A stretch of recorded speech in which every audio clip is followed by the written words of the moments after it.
Hello and welcome back to the Plutarch Project. Today we're starting off our mythology series dealing with origins from around the world. To do so, we're going to start off by reading from Young Folks' Library of Choice Literature, Legends of Norseland, edited by Mara L. Pratt. Enjoy!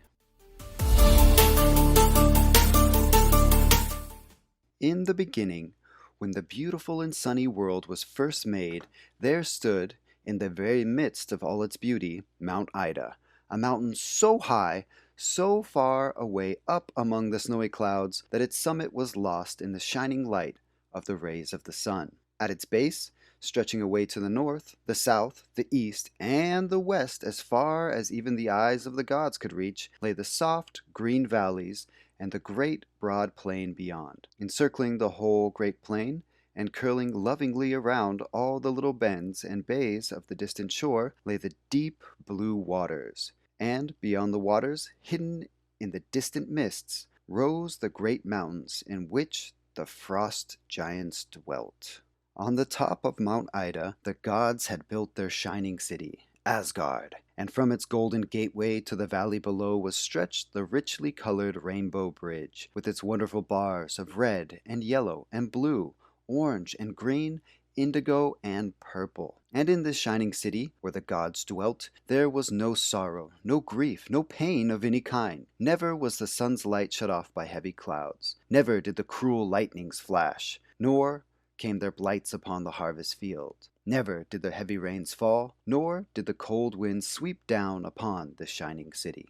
But alas, there came a time when a shadow fell upon this city that shone so like a golden cloud resting upon the mountain peak. For the Fates, the three cruel sisters, came and took up their abode at the foot of the wonderful tree of life, whose roots were in the earth, and whose branches, reaching high above the shining city, protected it from the sun's fierce heat and strong white light. And from that time, even the gods themselves were no longer free from care and sorrow. Envy sprang up among the children of the great god, Odin. Sickness and even death fell upon them, and the frost giants waged war with them, a war that would never cease in all the ages that were to come, until that day when the sun's light went out forever, and the dark rain of Ragnarok fell upon the earth. It was a beautiful earth that lay stretched out at the foot of Mount Ida. The fields were rich with grain, the trees were loaded with fruits, the sun shone warm and bright, but there were no harvesters, no gatherers of the fruit, no children to run and frolic in the sunshine. "The fair earth is desolate," said Odin to himself,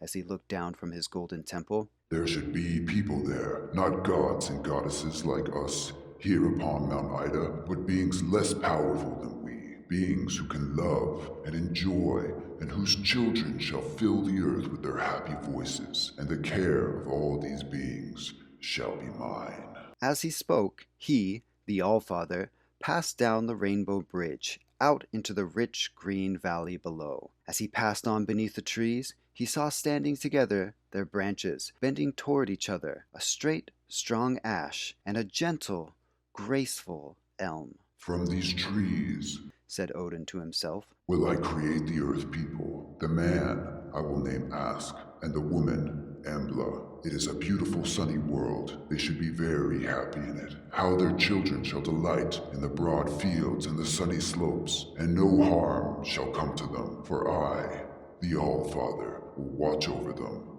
in all the ages to come."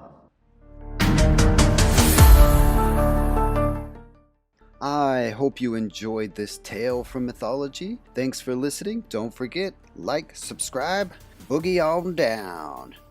Good day!